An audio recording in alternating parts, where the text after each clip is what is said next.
देखिए last video में मैंने आपको बताया था कि आपको नंबर सिस्टम से स्टार्ट करना चाहिए if you want to do that, ठीक है। अब यहाँ पे इस बार हम बात कर रहे हैं कि यार देखो, आपने कर भी लिया होगा आई होप, ठीक है, नंबर सिस्टम में। बट कुछ चीज़ें मुझे स्टूडेंट्स के थ्रू पता चली कि ये चीज़ें अगर आप बताओगे तो उनको फ़ायदा होगा, ठीक है। सो सबसे पहले अगर मैं बात करता हूँ तो नंबर सिस्टम में है ना, 1 से 3 ही क्वेश्चन आने वाले हैं। ये पिछले एनालिसिस देखने के बेस पे मैं कह रहा हूँ, ठीक है। अब तक टोटल 5 क्वेश्चन आए, 3 क्वेश्चन आए। So if you see carefully तो यहाँ पे आपको 5 क्वेश्चन के आसपास ही देखने को मिल रहे होंगे, ठीक है। तो मैं मान के चल रहा हूँ कि आपका स्लॉट, मान लो स्लॉट 1 रहा तो शायद 3 क्वेश्चन आ गए, स्लॉट सेकंड रहा तो 3 क्वेश्चन आ गए, और स्लॉट 1 रहा तो आपके 1 क्वेश्चन ही आएगा। एक जनरल सेंस में बता रहा हूँ, 3 फिर 1 फिर 2। सो 1 से 3 क्वेश्चन नंबर सिस्टम से आपके आने वाले हैं, right. If we talk about कि यार टॉपिक में इससे ज्यादा बहुत ज्यादा कुछ पढ़ना है नहीं, मतलब वो टाइम वेस्ट हो जाएगा आपके लिए। आपको क्या करना है, मैंने जैसे कि यहाँ पे ये दिखाया है, यस।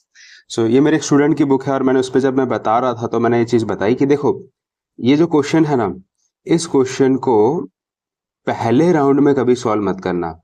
ये R2 मैंने लिखा है, इसका मतलब है कि राउंड 2 में सॉल्व करना, मतलब जितने भी जहाँ पे केसेस बनते हैं उसको पहले राउंड में सॉल्व क्यों नहीं करना है। ऐसा हो जाता है कि काफी बार क्या है ना, पहले राउंड में अगर आप सॉल्व करने भी गए ना, तो जल्दबाजी में, या फिर वो कहते हैं ना कि वो थोड़ा सा डर रहता है, तो उस वजह से सिली मिस्टेक होने के चांसेस बढ़ जाते हैं, ठीक है। So if we talk about कि यार इसमें करना क्या है, इस वीडियो का पर्पज ये था कि ये चीज आपको बताना कि इन क्वेश्चंस को राउंड 2 में करना ही समझदारी है। दूसरी चीज, जैसे मैं इसका शॉर्टकट बताता हूँ कि क्वेश्चन नंबर 1 का शॉर्टकट क्या होना चाहिए, तो आपको पढ़ना भी कैसे है वो भी मैंने लास्ट में बताया था। तो आपने क्वेश्चन देखा, अगर आप इसको थोड़ा सा अच्छे से ऑब्जर्व करोगे सोल्यूशन को, तो इतनी चीजें आपको पता चल जाएगी कि यार इसमें ज्यादा कुछ भी नहीं है। जस्ट अ सेकेंड, देखो यहाँ पे क्या हो जाएगा कि अगर आप सॉल्यूशन को ऑब्जर्व करोगे तो इन्होंने क्या किया, ए को कॉमन लिया है, बी को कॉमन लिया है।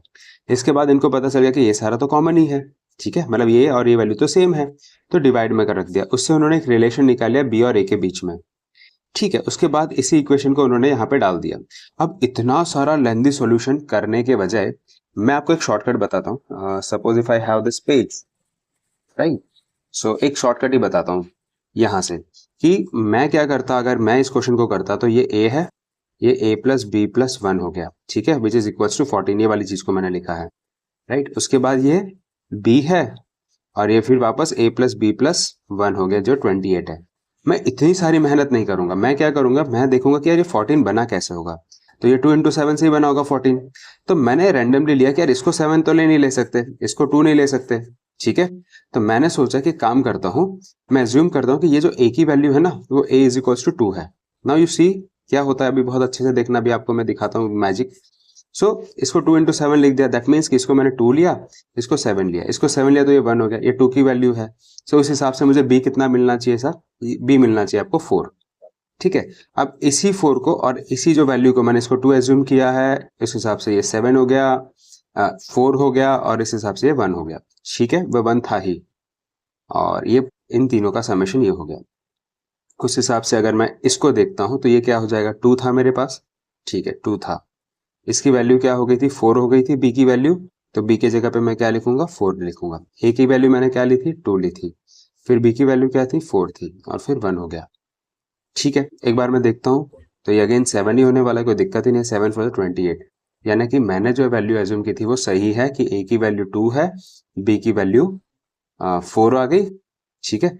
इन वैल्यू को आपको पुट कर देना है कि इसमें, इस वाले इक्वेशन में, जो इन्होंने इक्वेशन दिया हुआ है ये वाले। तो बेसिकली 2a प्लस बी बोला है, तो 2 इंटू 2 प्लस बी यानी 4, so it is the answer.